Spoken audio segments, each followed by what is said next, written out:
आज हम करने जा रहे हैं theory of demand and alternative approach. इसको कंटिन्यू कर रहे हैं और जितना भी पोर्शन बाकी रह गया था आज हम उसको फिनिश कर देंगे।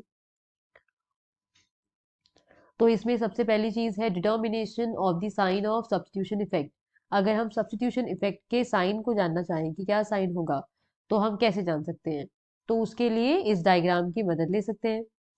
इस डायग्राम में हम क्या देख पा रहे हैं कि हमारा जो कंज्यूमर है, पहले हम इसको अज्यूम कर लेते हैं कि मान लो हमारा जो कंज्यूमर है वो, उसकी जो प्राइस इनकम सिचुएशन है वो कुछ इस तरह से है कि जो प्राइस है दैट इज पी नॉट और उसका जो इनकम है दैट इज एम नॉट। अगर हम ऐसा मान के चले और इस प्राइस इनकम सिचुएशन में हमारा जो कंज्यूमर है, जहां पे उसके सामने सिर्फ दो कमोडिटीज ही अवेलेबल हैं।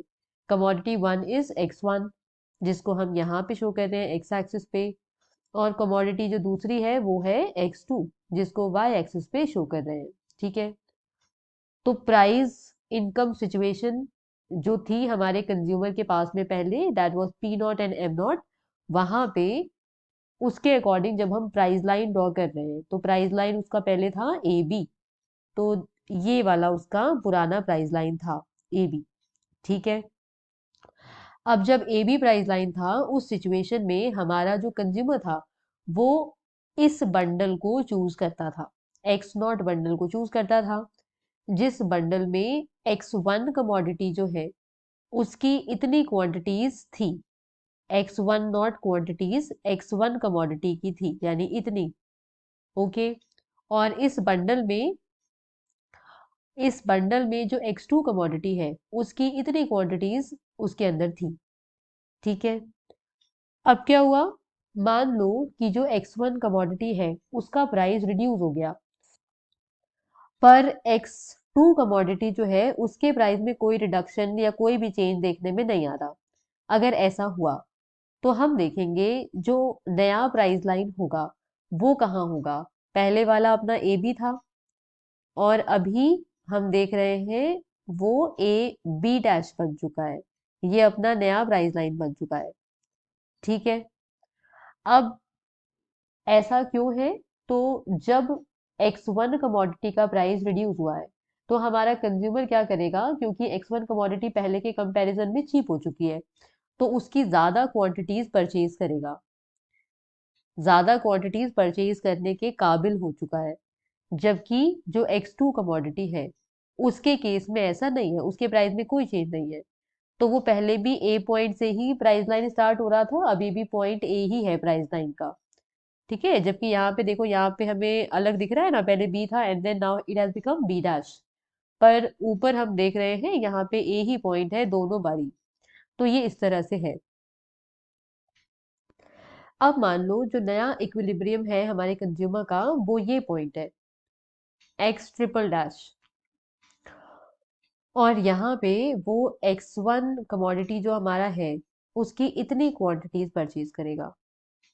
ठीक है, जबकि पहले कितना कर रहा था, पहले वो इतना कर रहा था।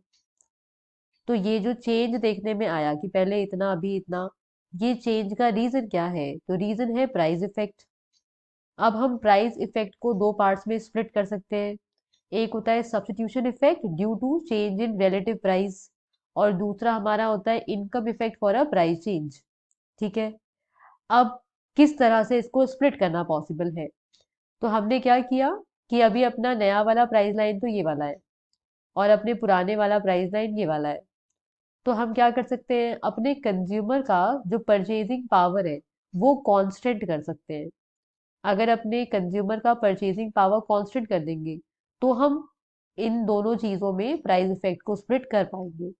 तो ऐसा करने के लिए हमने क्या किया, परचेजिंग पावर कांस्टेंट करने का मतलब होता है कि हमारा कंज्यूमर जो है, प्राइस अब जो चेंज हो गया है, प्राइस चेंज होने पर भी अगर वो जो पुराना बंडल परचेज कर रहा था पुराने प्राइस पे उसको परचेज करने के लिए केपेबल रहे, तो हम बोलेंगे प्राइस परचेजिंग पावर जो है हमारे कंज्यूमर की दैट इज कांस्टेंट।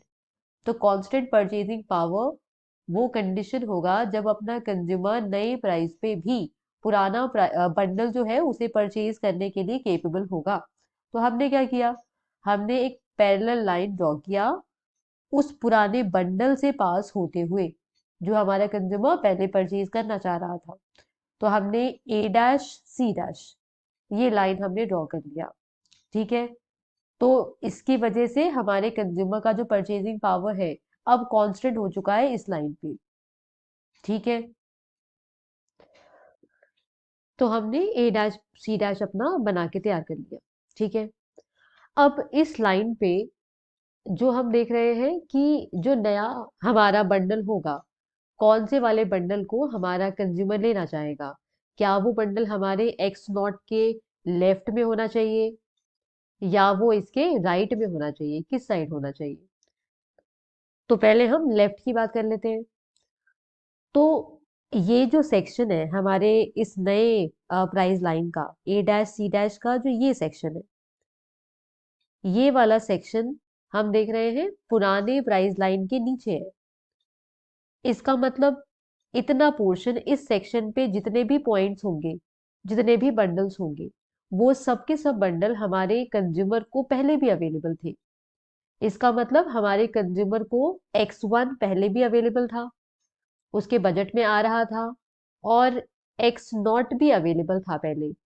पर हमारे कंज्यूमर ने X1 को, एक्स डैश और X1 को परचेज ना करके उसने एक्स नॉट को परचेज किया। इसका मतलब X naught is preferred to X1। ठीक है, अब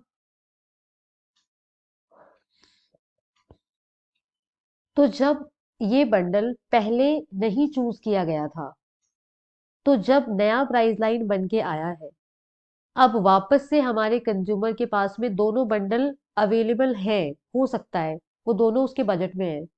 तो क्या ऐसा पॉसिबल है कि हमारा कंज्यूमर पहले एक्स नॉट को प्रेफर कर रहा था X1 से, अब वो X1 को प्रेफर करने लगे एक्स नॉट से? तो ऐसा नहीं हो सकता, क्योंकि हमने पढ़ा था जो weak axiom of revealed preference था, वहां पे हमने पढ़ा था कि ऐसा होना पॉसिबल नहीं है, क्योंकि दोनों बंडल उसे दोनों टाइम अवेलेबल है, तो उसकी प्रेफरेंस इस तरह से बदल नहीं सकती है। इस बात से ये प्रूव होता है कि हमारा जो नया प्राइस लाइन बना, उस प्राइस लाइन पे जो बंडल चूज किया जाएगा, वो बंडल इस एक्स नॉट के लेफ्ट में नहीं हो सकता, क्योंकि लेफ्ट में जितने भी बंडल्स होंगे वो सबके सब उसे पहले भी अवेलेबल थे और उसने नहीं परचेज किया था, तो वो लेफ्ट में नहीं हो सकता। तो डेफिनेटली जो नया बंडल होगा वो राइट साइड ही होगा। तो हमने माना कि चलो ये है नया बंडल अपना, ये एक्स डबल डैश है, जिस पे X1 क्वांटिटी जो है उसे कितनी मिल रही है, इतनी मिल रही है। तो हमने ये मान के चला, तो हम देख सकते हैं कि प्राइस के कम होने से X1 का प्राइस कम हो गया था।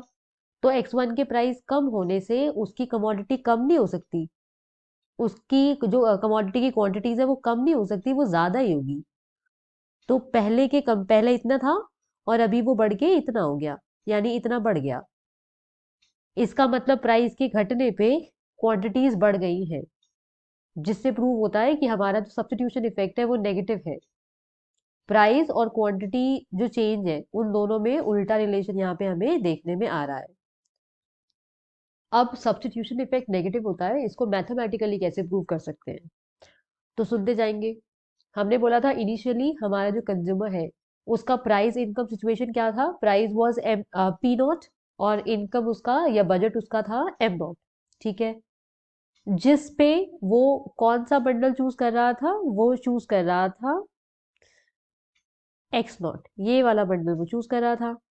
ठीक है, इसके बाद में हमने क्या बोला, प्राइस कम हो गया, यानी पहले प्राइस पी नॉट था, प्राइस कम हो गया और नया प्राइस बन गया P1। तो इसका मतलब जो नया प्राइस है वो प्राइस कम है, पी नॉट बड़ा है और P1 कम है।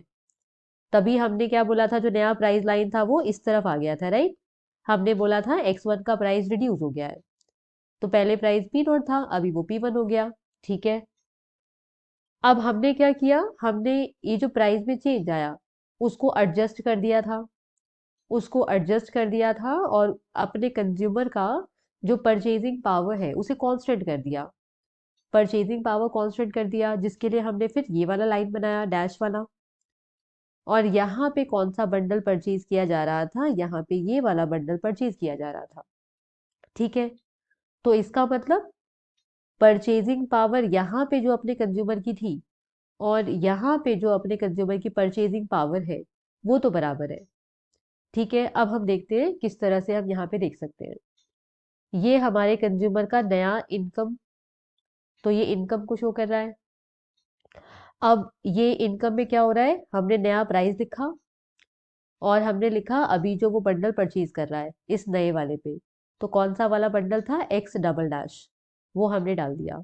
ठीक है, इसके बाद हमने बोला ये तो एडजस्टेड है, यहाँ पे हम परचेजिंग पावर को एडजस्ट कर चुके थे, तो इस वजह से हमारा जो ये इनकम है वो देखो, जब नया प्राइस को हमने पुरानी क्वांटिटी से मल्टीप्लाई किया और नए प्राइस को नई क्वांटिटी से मल्टीप्लाई किया, तो दोनों टाइम में ये M1 के बराबर ही जा रहा है, क्योंकि अपना परचेजिंग पावर दोनों सिचुएशन में बराबर है, वो बदल नहीं सकता है, दोनों सिचुएशन में बराबर है।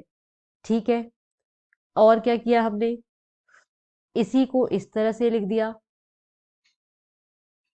ठीक है, इसी चीज को हमने इस तरह से लिख दिया, इस वाली टर्म को उठा के यहाँ पे ले आए, तो ना इन दोनों का difference should be equal to 0 क्योंकि दोनों बराबर है। ओके, अब क्या है, दोनों में P1 है, P1 हमने कॉमन निकाल लिया और फिर अंदर ये चीजें बच गई। ठीक है, इससे हमारा ए निकल के आ गया, इक्वेशन ए हमारा रेडी हो गया। अब हम बोल रहे हैं कि देखो अपना नया प्राइस क्या है, P1, और नया इनकम M1। इस पे अपना कंज्यूमर एक्स डबल डैश को चूज कर रहा है, इस वाले को चूज कर रहा है, जबकि उसके पास में ये भी अवेलेबल है, इस बजट लाइन पे, इस प्राइस लाइन पे उसको दोनों अवेलेबल है ना, फिर भी उसने एक्स डबल डैश को चूज किया है। तो इसका मतलब हमारा जो कंज्यूमर है वो एक्स डबल डैश को प्रेफर कर रहा है टू एक्स नॉट।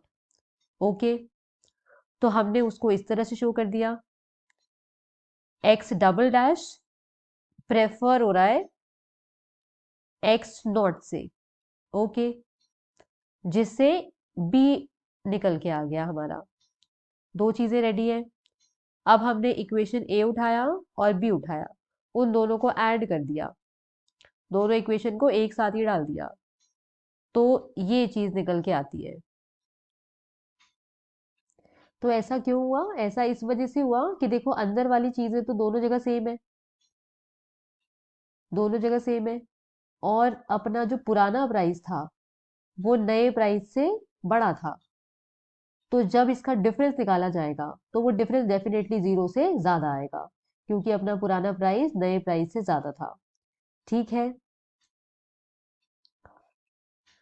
अब जब हमने पी नॉट और P1 जो है इसको भी एक ब्रैकेट में यहाँ पे डाल दिया, पी नॉट माइनस P1, और इसको एक ब्रैकेट में रहने दिया। ठीक है, नेक्स्ट स्टेप में हमने क्या किया, नेक्स्ट स्टेप में हमने प्राइस को रिवर्स कर दिया, तो नया वाला प्राइस जो है पहले रखा, पुराने प्राइस को बाद में रखा। तो हमको पता है जो नया प्राइस है वो तो छोटा है, नया प्राइस छोटा है, इस वजह से अपना जो आंसर आएगा, नए प्राइस में से पुराना माइनस करोगे तो जो अपना आंसर आएगा that is going to be less than 0।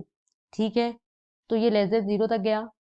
तो अब इतने से हमने समझा कि हमारा जो क्वांटिटी चेंज हमको दिख रहा है वो प्राइस के ऑपोजिट डायरेक्शन में होता है, अपना जो क्वांटिटी चेंज है वो प्राइस के ऑपोजिट डायरेक्शन में होता है, जिससे प्रूव होता है कि हमारा जो सब्स्टिट्यूशन इफेक्ट है that is negative.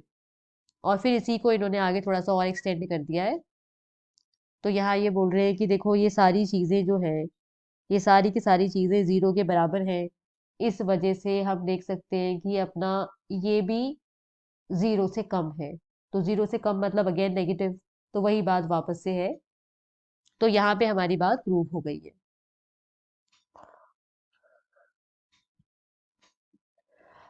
Now demand function is homogeneous of degree 0, तो हम बोलते हैं demand function is homogeneous of degree 0 in prices and money income. इसका मतलब हुआ कि अगर आप प्राइस और मनी इनकम को प्रपोर्शनेटली चेंज करो तो हम देखते हैं कि हमारा जो डिमांड होगा गुड्स के लिए वो बराबर ही रहेगा। अगर प्राइस और इनकम प्रपोर्शनेटली चेंज होते हैं तो डिमांड पे कोई फर्क नहीं पड़ेगा, वो उतने का उतना ही रहेगा, हमारे गुड के लिए जो भी डिमांड।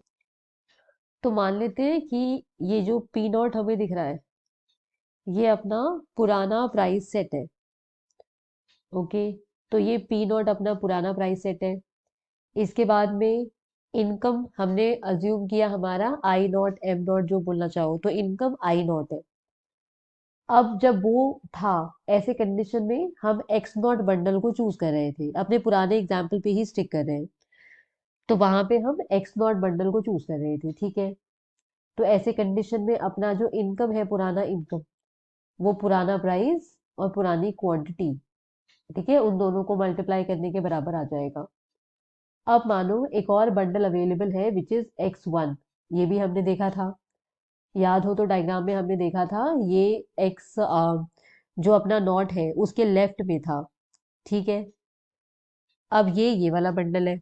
तो हमने बोला, जब पुराना प्राइस और पुराना इनकम सिचुएशन था, वहां पे हमें X1 भी मिल सकता था और एक्स नॉट भी मिल सकता था, हमारे पास में दोनों अवेलेबल है उस सिचुएशन में। तो X1 हमारे पुराने बजट में भी कवर हो रहा था, फिर भी हमने X1 के रहते हुए भी हमने एक्स नॉट को ही प्रेफर किया था। तो उस बेसिस पे हम बोलेंगे X naught is preferred to X1, जिसके बेसिस पे हम ये लिख सकते हैं कि P not x not prefer किया जा रहा है, ठीक है, पी नॉट X1 के कंपैरिजन में। वहीं से ये चीज आ गई है। और यहाँ पे हमने क्या किया है, जो प्राइस है उसको कॉमन निकाल लिया, प्राइस कॉमन निकाला और अंदर हमारे ये रह गया है, ठीक है। Now this is less than zero. अब ऐसा क्यों है, तो तुम्हें याद होगा कि ये वाला तो हमें पता है ना, एक्स नॉट के कंपैरिजन में कम है ये क्वांटिटी, तो इस वजह से ये लेस देन जीरो आ रहा है, इसका डिफरेंस, ठीक है। अब हमने बोला प्राइस चेंज हो गया था, पहले पी नॉट था, प्राइस चेंज होके P1 बन गया था, और इनकम में भी चेंज आ गया, इनकम हमारा I1 बन गया, ठीक है। अब अपना कंज्यूमर क्या करता है, वो X1 को अगर परचेज करे, ठीक है, तो X1 को वो तभी परचेज करना चाहिए जब नए प्राइस पे उसके पास में एक्स नॉट अवेलेबल नहीं हो, ठीक है, क्योंकि पहले उसके पास में एक्स नॉट X1 दोनों अवेलेबल थे, फिर भी उसने एक्स नॉट को चूज किया था। तो अब नया प्राइस, नया इनकम अगर आ गया है, और इस नए इनकम नए प्राइस पे हमारा कंज्यूमर X1 को चूज करता है, अगर उसको एक्स नॉट अवेलेबल नहीं है तभी करना चाहिए। दोनों अवेलेबल है तो फिर ऐसा नहीं हो सकता कि उसकी चॉइस बदलती जा रही है, तो ऐसा पॉसिबल नहीं हो सकता, उसे एक ही पे स्टिक करना पड़ेगा अगर दोनों अवेलेबल है तो हम कह रहे हैं उसको एक्स नॉट अवेलेबल नहीं है, ठीक है। तो हमने फिर ये बनाया, तो इसका मतलब ये वैल्यू जो है इस वैल्यू से कम है, ये नई वाली वैल्यू हमारी पुरानी वाली वैल्यू से कम है, ठीक है। प्राइस दोनों तरफ सेम डाल रहे हैं, और क्वांटिटी हमको पता है X1 जो है वो कम थी, ठीक है, तो ये वैल्यू हमारी कम है, ओके। जिससे ये स्टेटमेंट निकल के आया, ये इक्वेशन अपना रेडी हो गया। अब क्या हो रहा है, तो जो एग्जाम्पल हम पहले देख रहे थे उससे हम थोड़ा सा यहाँ पे डेविएट कर रहे हैं, क्योंकि वहां पे हमें क्या था, नए प्राइस पे एक्स नॉट भी अवेलेबल था, यहाँ पे नहीं है, ठीक है, तो ये हम देखते जा रहे हैं। अब क्या हुआ, यहाँ पे हमने देखा कि मान लो अब जो नया आ, अपना इनकम है विच इज I1, तो नया इनकम जो है पुराने इनकम में अगर हम कुछ मल्टीप्लाई करें मान लो, तो अपना नया इनकम निकल के आ जाएगा।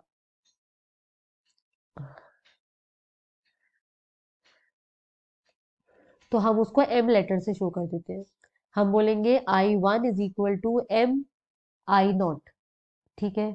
और हमने एक चीज अभी क्या पढ़ी थी कि अगर आप अपने इनकम और प्राइस को प्रोपोर्शनेटली चेंज करोगे तो डिमांड पे कोई फर्क नहीं पड़ेगा, डिमांड सेम रहेगा, ठीक है। तो हमने बोला I1 is equal to M I naught, इसी तरह से पुराने प्राइस में भी एम मल्टीप्लाई कर देते हैं और अपना नया प्राइस निकाल देते हैं, तो हम बोलते हैं P1 is equal to M P naught, अगर इसको फॉलो करें। अब हम आते हैं अपनी इक्वेशन पे, तो देखो अब क्या हुआ, ये अपना नया प्राइस, ये अपनी नई क्वांटिटीज, ठीक है। तो हमने बोला पुराने प्राइस और पुरानी क्वांटिटी में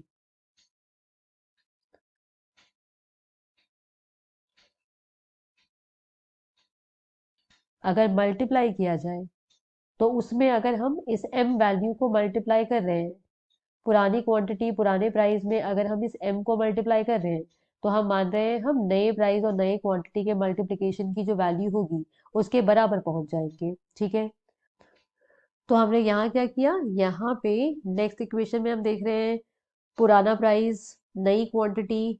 अब प्राइस पुराना है तो यहाँ पे हमने m को डाल दिया है, क्योंकि जो नया प्राइस है दैट इज इक्वल टू पुराना प्राइस इंटू m, हमने वो डाल दिया और यहाँ पे उसी चीज को एज इट इज नीचे उतार दिया है। अब नेक्स्ट स्टेप में जब हम आए तो हमने क्या किया, दोनों को एक तरफ रख दिया और हम देख रहे हैं कि जो x1 वाला हमारा क्वांटिटी है उसमें से इस वाली क्वांटिटी को सब्ट्रैक्ट कर दिया।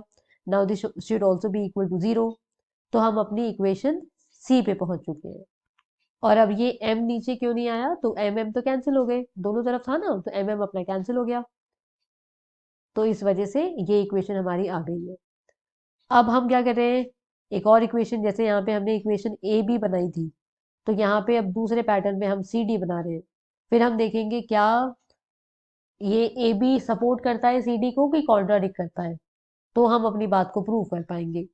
तो हमारा सी इक्वेशन आके तैयार है। ठीक है, अब देखते हैं यहाँ पे क्या हो रहा है। तो हमने लिया नया प्राइस नई क्वांटिटी, पुराना प्राइस पुरानी क्वांटिटी, सेम चीज उठा के यहाँ पे डाल दी है। ओके, एम को मल्टीप्लाई कर दिया। ठीक है, यहाँ पे हमने क्या किया, यहाँ पे पुराना प्राइस डाला था, इस जगह पे इसके साथ में नया प्राइस डाल दिया। ओके, अब नया प्राइस पुरानी क्वांटिटी, अब यहाँ पे हमने पुराना प्राइस पुरानी क्वांटिटी रखी है।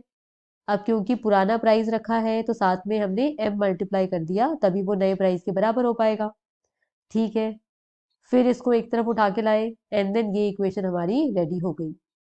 ओके, तो इसका मतलब जो ये वैल्यू हमें दिख रही है, ये वैल्यू और ये वैल्यू सेम है, तो इसका मतलब ये दोनों चीजें भी बराबर है।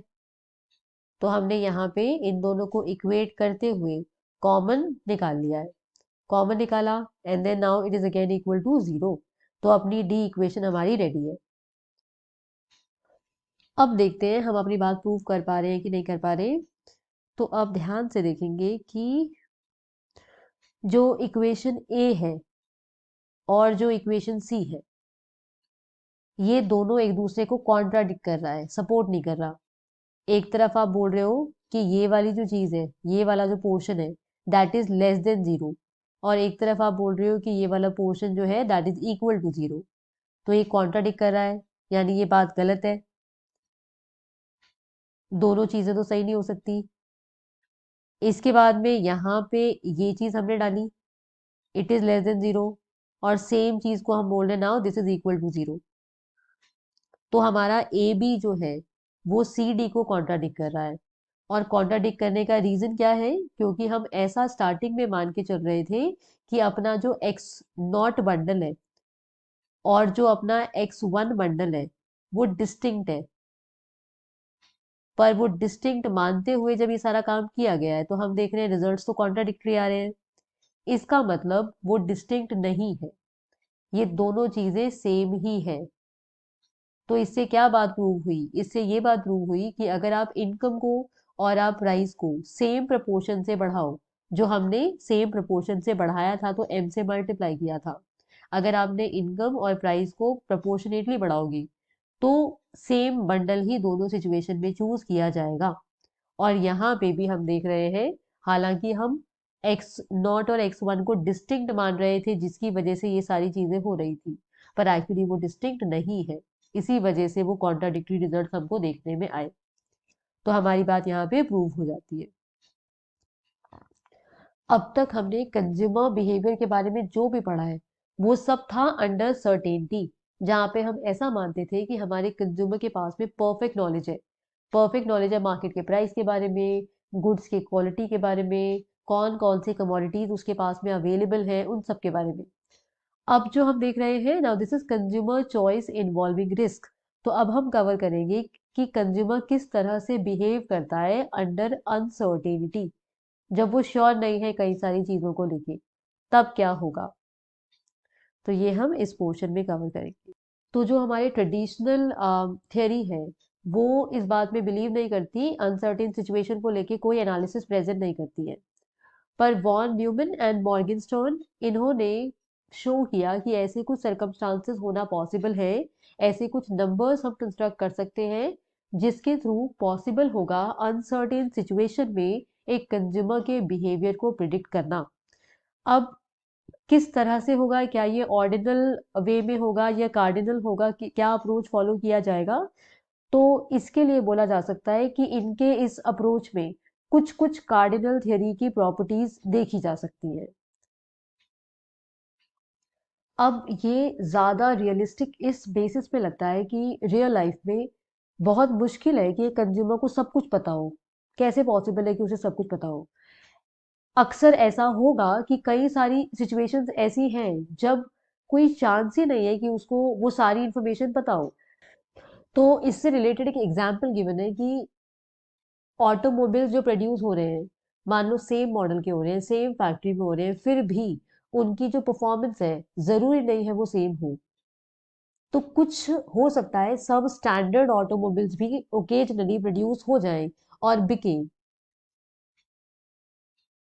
अब ये बात एक कंज्यूमर को एडवांस में कैसे पता चल सकती है कि उसकी वाली जो गाड़ी है वो स्टैंडर्ड है कि सब स्टैंडर्ड क्वालिटी की है, कैसी है? ये उसको नहीं पता हो सकता है। अब मान लो तीन सिचुएशंस हैं।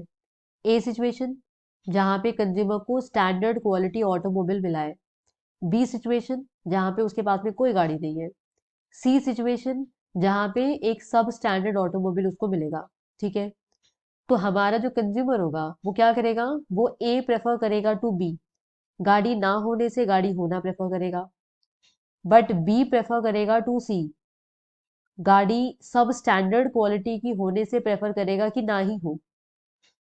तो यहाँ पे क्या हो रहा है, यहाँ पे ऐसा क्यों होगा कि वो गाड़ी ना रखना प्रेफर करेगा बजाय कि एक सब स्टैंडर्ड गाड़ी रखने के?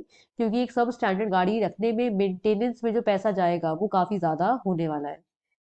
तो काफी सारा एक्सपेंस उसको बेयर करना पड़ सकता है। अब उसके पास में अगर हम दो ऑल्टरनेटिव उसको दें, पहला ऑल्टरनेटिव है कि आप गाड़ी लो ही मत। तो इस ऑल्टरनेटिव में जो प्रोबेबिलिटी है आउटकम की, दैट इज यूनिटी। तो ये श्योर शॉट है कि नहीं लिया तो बात ही खत्म हो गई। दूसरा ऑल्टरनेटिव उसके पास में हो सकता है कि वो क्या करे, लॉटरी टिकट ले और चांस ले कि क्या मालूम उसको ऑल्टरनेटिव ए मिल जाए, यानी अच्छी वाली गाड़ी मिल जाए, या उसे ऑल्टरनेटिव सी जो हमने पहले बात करी थी कि एक सब स्टैंडर्ड गाड़ी मिल जाए। तो एक चांस भी ले सकता है। पहला ऑल्टरनेटिव कि आप कुछ भी मत लो, वैसे के वैसे ही रहो। दूसरा ऑल्टरनेटिव कि आप ले लो, देखो आपके पास में स्टैंडर्ड क्वालिटी आ जाए या ना आए, दोनों पॉसिबिलिटी है। अब ऐसे कंडीशन में उसके पास तीन सिचुएशंस हो सकती हैं। अपनी इनकम को अपने पास रखे, बिल्कुल खर्च ना करे, नहीं ले गाड़ी। दूसरा हो सकता है कि वो इनडिफरेंट हो डिसीजन के बीच में, कि गाड़ी लेनी है नहीं लेनी, उसके बीच में इनडिफरेंट हो। तीसरा हो सकता है कि वो चांस लेना चाहे। ये तीन ऑप्शंस अवेलेबल उसके पास में हो सकते हैं। अब वो किस डिसीजन की तरफ जाएगा वो डिपेंड करता है प्रोबेबिलिटी पे, कि क्या होने के चांसेस ज्यादा है। उसके प्रोबेबिलिटी पे डिपेंड करेगा, उसके विनिंग चांसेस ज्यादा है या उसके लूजिंग चांसेस ज्यादा है, उस पे ये डिपेंड करेगा। अगर अच्छी गाड़ी आने के चांसेस ज्यादा है तो वो पैसे खर्च करना चाहेगा। अगर सब स्टैंडर्ड गाड़ी आने के चांसेस ज्यादा है तो वो अपने पैसे अपने पास ही रखना चाहेगा। तो ये सब प्रोबेबिलिटी पे डिपेंड करता है कि क्या चीज होने के चांसेस कितने ज्यादा है।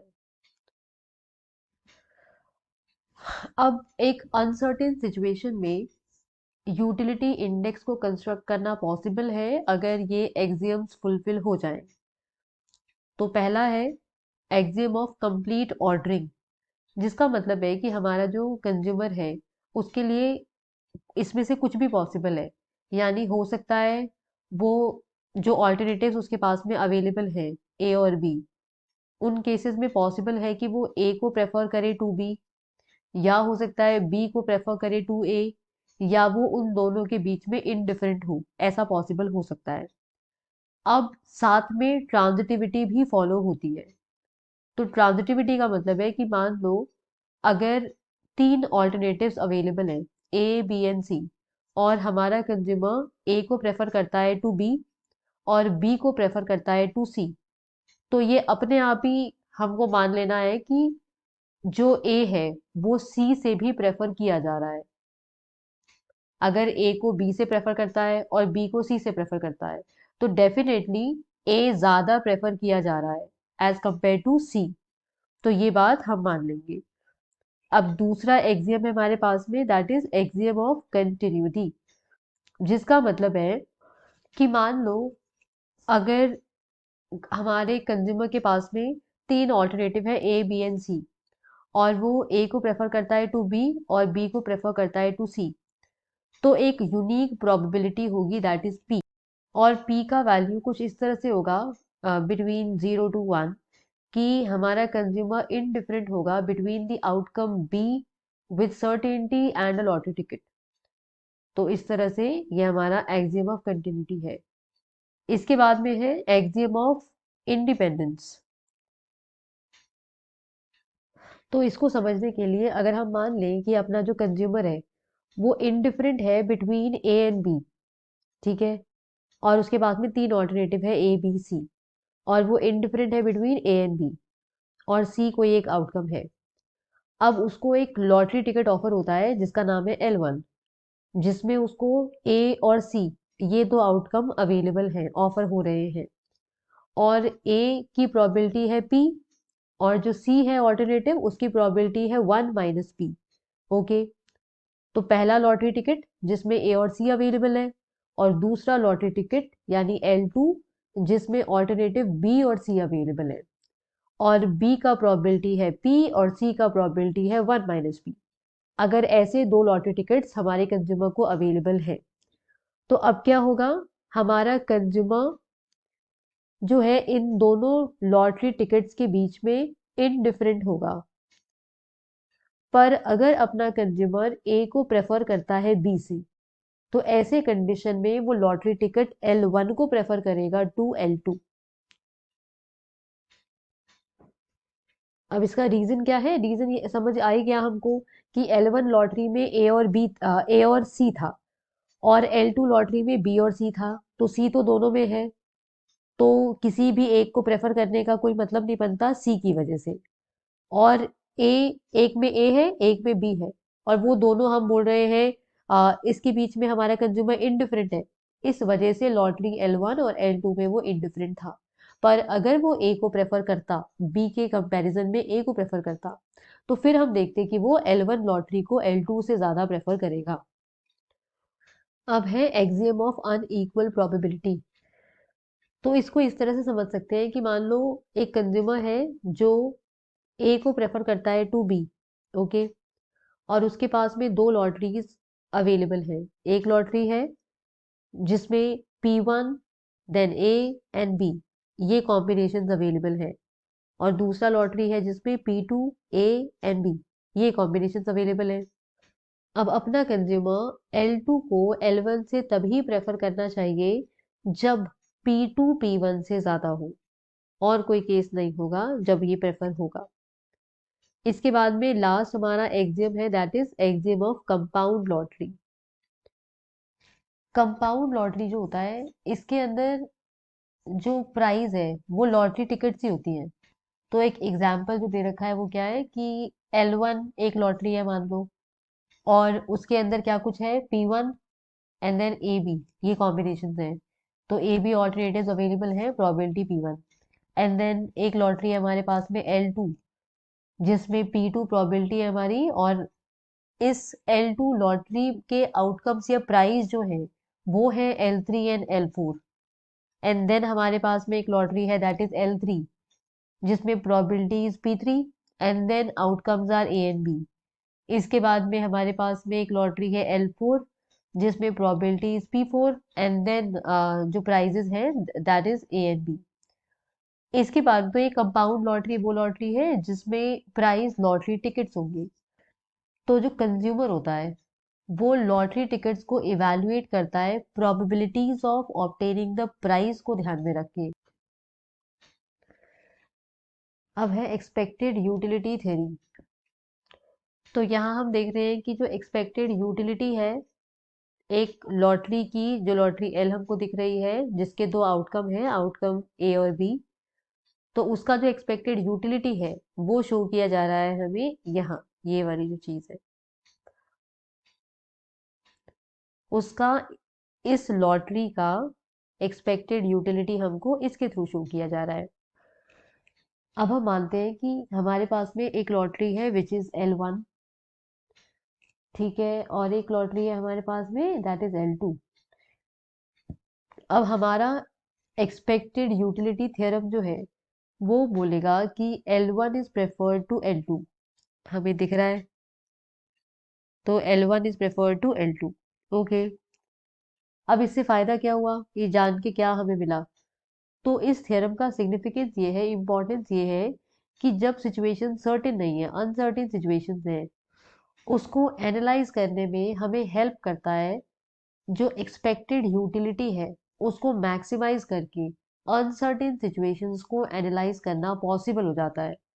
तो हम देख रहे हैं कि जो लॉटरी वन है उसकी जो एक्सपेक्टेड यूटिलिटी है वो लॉटरी टू से ज्यादा है, तो इस वजह से L1 को L2 से प्रेफर किया जाएगा।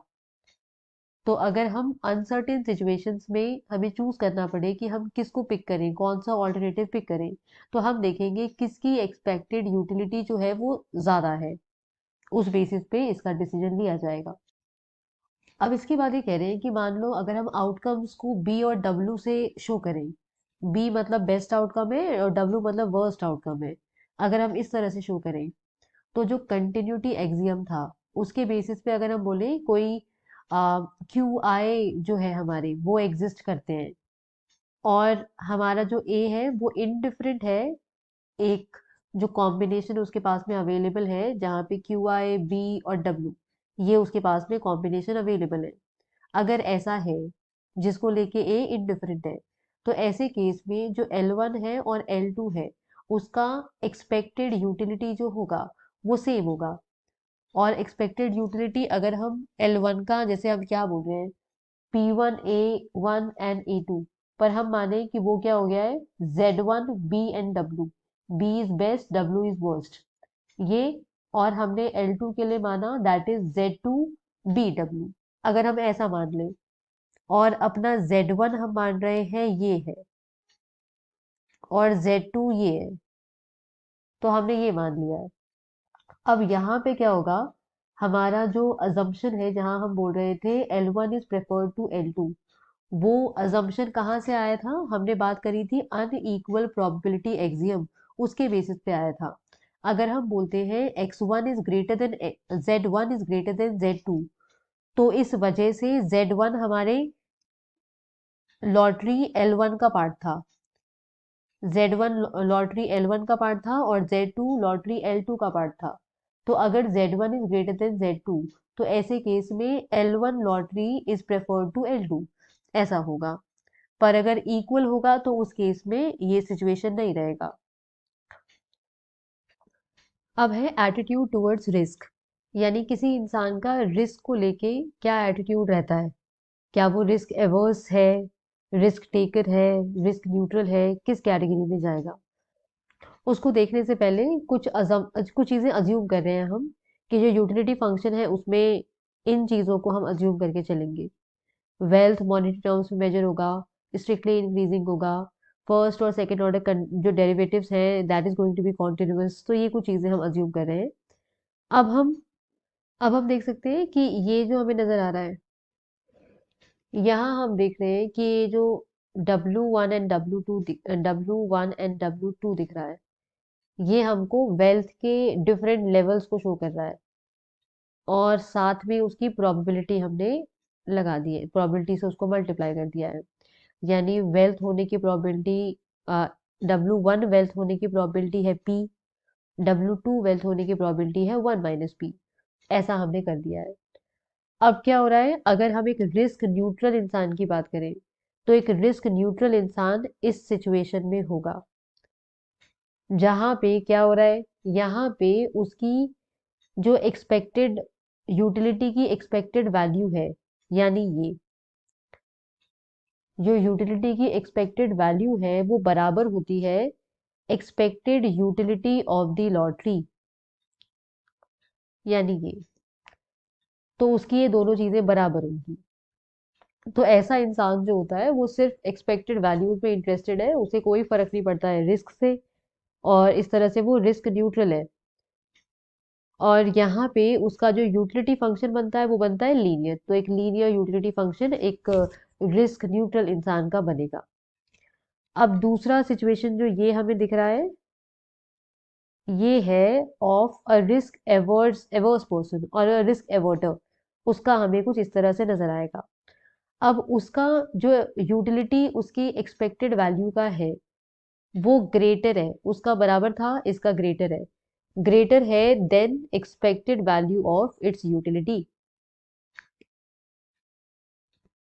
तो इसका मतलब एक ऐसा इंसान जो होगा वो एक सर्टेन आउटकम को प्रेफर करता है इंस्टेड ऑफ एक अनसर्टेन आउटकम के, जिसका एक्सपेक्टेड वैल्यू चाहे सेम ही क्यों ना हो, फिर भी वो एक सर्टेन आउटकम को प्रेफर करेगा बजाय कि अनसर्टेन आउटकम के।